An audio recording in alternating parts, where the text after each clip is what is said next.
এই যে মানন ভাই মাছ মারা জন্য নামছে।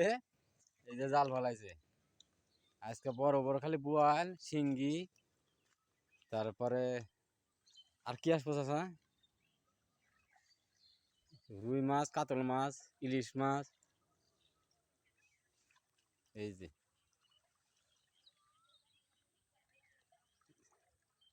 এই যে মানন ভাই জঙ্গল পরিষ্কার করতেছে বান্দার।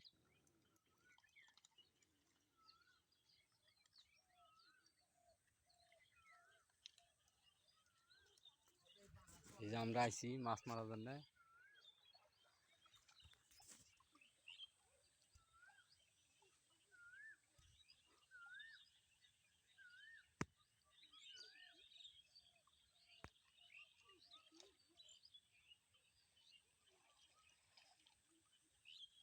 কি মানন ভাই, বড় বড় মাছ উঠলো, গেল গা? আচ্ছা, না যায় আবার তো আসবো নাকি? আচ্ছা, বোয়াল মাছ পাওয়া যাইতেছে না। কয় কেজি বেচলেন?